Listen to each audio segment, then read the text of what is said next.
안녕하세요. 좋아요 누르는 거 잊지 않으셨죠? 바람난 사연 지금 시작합니다. 요 근래 노후 대비 전원주택지 땅이나 한번 알아볼까 해서 부동산에 들린 적이 있었다. 그래서 그런가 예전에 그때 일이 문득 떠오른다. 한때 부동산의 집을 알아보던 적이 있었다. 지방에서 아내와 같이 살고 있던 나는 일자리가 변변치 않고 마땅히 할 게 없다 보니 하는 수 없이 서울과 가까운 근교에서까지 일자리를 알아보게 되었다. 그리고는 다행히 내가 할 수 있는 넉넉한 보수의 일자리를 그곳에서 구하게 되었다. 하지만 한 가지 아쉬운 건 바로 집과 거리가 멀다는 게 가장 큰 걸림돌이었다.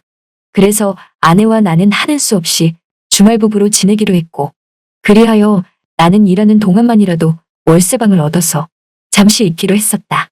여기저기 있을 만한 곳을 알아보던 중 마음에 드는 집을 발견했고, 가격도 적절하여 부동산에 연락해보기로 했다. 전화를 걸어보니 한 50대 후반쯤으로 보이는 아줌마가 전화를 받는다. 나는 매물로 나온 월세집 한번 보고 싶다고 하니까 그럼 그렇게 하라며 아줌마가 집을 안내해준다고 한다. 일단 부동산으로 오라는 부동산 아줌마의 말에 난 부동산으로 갔고, 부동산에 들어선 순간 나는 가슴이 콩닥콩닥 뛰고 말았다. 그냥 평범한 아줌마일 줄 알았던 부동산 아줌마는 정말이지 50대 후반임에도 불구하고 세련된 외모와 함께 세련된 옷과 화장을 한 사모님 같은 모습이었다. 내가 40대 후반이었으니 나보다 딱 10살 정도 많아 보이는 모습이었지만 그래도 아직은 충분히 남자들에게 인기 있을 법한 외모의 소유자였다. 난 집 보러 왔다고 말하니 그러지 않아도 기다렸다면서 지금 같이 가서 집을 보자고 말한다. 아줌마는 차키를 꺼내 들었고 나보고 차에 타라고 하여 난 부동산 아줌마 차 조수석에 앉았다. 차 안에는 부동산 아줌마의 채취가 곳곳에 배어 있었다. 이렇게 나란히 이 아줌마의 차를 타고 집을 보기 위한 곳으로 이동하니 이상하게 뭔가 설레는 기분이 들었다. 한 10분쯤을 달리니 어느덧 월세집 앞에 다다르게 되었고, 아줌마는 누군가에게 연락을 하더니 이내 비밀번호를 전해받고 그 집 문을 열기 시작한다. 안으로 들어갔는데 사람이 아무도 안 사는 빈집이었다. 집을 보니 너무나 마음에 들어 당장 계약하고 싶어서 난 아줌마에게 당장 계약할 수 있냐고 하니까 물론이라며 가능하다고 말한다. 그래서 난 보증금이 3천이던데 보증금을 좀 더 줄이고 월세 가격을 올리면 안 되냐고 하니까 그건 좀 어렵다고 말한다. 난 그래서 보아하니 융자도 많은 것 같은데 보증금을 많이 걸긴 좀 불안하다고 말하니 아줌마가 갑자기 나를 보면서 방글에 웃으며 보기엔 듬직해 보이시는데 겁이 많으신 것 같다며 그건 걱정 말라고 하면서 달리 부동산 끼고 계약하는 거냐며 걱정 말고 계약하셔도 된다고 나에게 웃으며 말한다. 난 당시에 그 아줌마에게 홀린 듯 알았다고 하고 없는 돈 있는 돈 다 털어서 보증금 3천만 원을 만들었다. 그리고 그 후 그 집을 계약하게 되었다. 그런데 처음에 마음에 들었던 이 집이 살면서 점점 하자가 나오기 시작한다. 비 오는 날이나 장마철이면 물이 새기 시작하고 곰팡이가 점점 피어오르고 방도 한쪽은 따뜻하지 않고 꺼져 있는 느낌이었다. 난 그래서 이러이러한 문제가 있어서 부동산에 말했더니 당시에 믿고 계약했던 세련된 부동산 아줌마가 하는 말이 알겠다며 일단 주인에게 전하겠다고 한다. 그래서 난 부동산 아줌마만 믿고 그렇게 그 집에서 지내게 되었는데 일주일이 넘어도 고쳐줄 기미가 보이지 않는다. 난 너무 화가 나서 부동산 아줌마에게 다시 전화를 걸었다. 지금 장난하는 것도 아니고 믿고 계약한 건데 이사 온 지 별로 안 돼서 하자가 이렇게 많으면 책임지고 주인분과 연락해서 고쳐줘야 하는 거 아니냐고 말하니 부동산 아줌마가 갑자기 본색을 드러내듯 자기한테 왜 자꾸 전화를 하냐고 말한다. 그러면서 하자가 있으면 주인에게 직접 전화하면 되지. 왜 바빠 죽겠는데 자꾸만 전화를 하냐고 하길래 난 어이가 없어서 복비 다 받았다고 지금 입 닦는 거냐고 하니까 그게 아니라 원래 다들 그렇게 한다면서 하자가 있으면 주인분에게 직접 연락을 하라고 한다.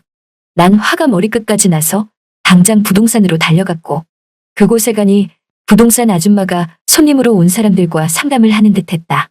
난 부동산에 들어서자마자 부동산 아줌마에게 삿대질을 해가며 당신 때문에 그 집 믿고 계약했는데 그런 거지 같은 집을 대체 왜 소개해준 거냐고 막 따지듯 말하니 부동산 아줌마는 당황해하며 일단 나가라며 연락 준다고 하는 거다.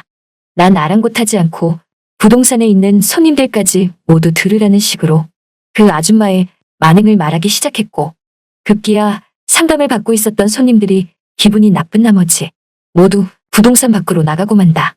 아줌마는 급한 마음에 그 손님들을 잡아보았지만 이미 떠난 사람들을 잡을 수 없었다. 그러더니 그 아줌마도 이내 화가 났는지 갑자기 내 얼굴에 뺨을 한 대 내려친다.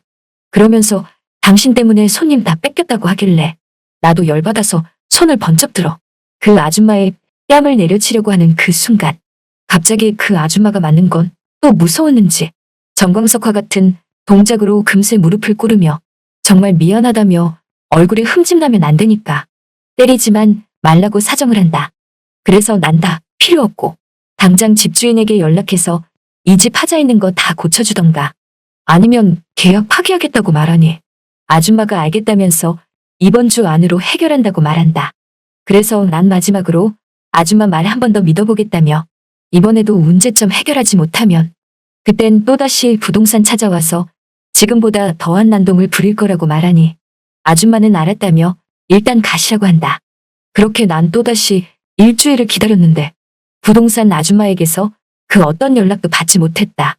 안 되겠다 생각하여 부동산에 따지러 가려고 집 앞을 나서는 그 순간 부동산 아줌마가 우리 집 문 앞에 차를 대고 내린다. 그리고 나에게 잠깐 안으로 들어가자고 하길래 난 그러지 않아도 지금 부동산으로 찾아가려고 하던 찰나였다고 말하며 이왕 왔으니 그럼 안에서 말하자고 했다. 여러분이 지금 듣고 계신 채널은 바람난 사연 채널입니다. 그렇게 하여 그 아줌마가 우리 집 안으로 들어왔는데 난 아줌마에게 어떻게 해결되고 있냐고 물으니 갑자기 아줌마가 내 말은 들은 채도 안 하고 집안의 스위치를 다 내려버린다. 얼마 후 아줌마는 나에게 정말 미안하다며 자기도 사실 그런 집주인인 거 모르고 계약해준 건데 빠른 시일 내에 해결해준다고 말한다. 난 뭐라 할 말이 없었다. 이미 깨하고 나니 화내면서 막 따지기도 뭐했다. 난 알았다고 하고 그 아줌마 말을 믿고 기다렸다. 그런데 기다리면서 집에 대한 걱정도 들면서도 이상하게 한편으론 그 부동산 아줌마가 자꾸만 더 생각이 났다. 난 그 아줌마가 너무나도 보고 싶었다. 아줌마는 그런 내 마음을 잘 알았는지 한 번씩 우리 집으로 찾아왔다. 그리고 나에게 언제나처럼 자기만 믿어달라며 조금만 기다려달라는 말을 했다. 그렇게 그 아줌마와의 일들이 되풀이되듯 지내다 보니 어느덧 그 아줌마랑 나랑은 더욱더 친근한 사이가 되었고 믿어달라던 부동산 아줌마의 말은 어느덧 1년이 넘어도 해결되지 않고 있다. 난 아직도 부동산 아줌마의 말만 믿고 기다리고 있는데 사실 해결되지 않아도 가끔씩 찾아와서 나에게 믿어달라며 기다려달라면서 그렇게 같이 있으면 너무나도 마음에 들고 행복하게 다가온다. 주말 부부이기에 주말에는 집에 내려가야 함에도 불구하고 요새는 자꾸 집에 내려가기가 싫어진다. 그리고 마누라가 보고 싶다는 생각도 안 들고 그저 부동산 아줌마만 보고 싶을 뿐이었다. 오늘도 부동산 아줌마가 잠시 의논차 들린다고 했는데 벌써부터 기다려진다. 그런데 이상하게 온다던 부동산 아줌마는 오지 않았다. 연락도 갑자기 받지 않아 부동산에 찾아가 봤는데 부동산 문은 굳게 닫혀 있었고 다음날 찾아가 보니 그 부동산은 다른 사람에게 양도하고 떠났다고 말한다. 막상 이렇게 되고 나니 부동산 아줌마에게 뭔가 당한 느낌이 든다. 그리고 가까스로 집주인과 연락을 했는데 집이 경매로 넘어갔다는 말을 듣게 됐다. 난 다행히 보증금은 건질 수 있었지만 자꾸만 부동산 아줌마가 더욱더 생각이 난다. 대체 부동산 아줌마는 이번에는 어디로 가서 부동산을 운영할지는 모르겠지만 왠지 이번에도 궁지에 몰리면 부동산 운영을 그런 식으로 또 할 것 같은 느낌이 들기도 하는데 솔직히 이제 볼 수 없으니 그건 알다가도 모를 일이다. 잘 들으셨나요? 오늘의 바람난 사연은 여기까지입니다. 구독과 좋아요 부탁드립니다.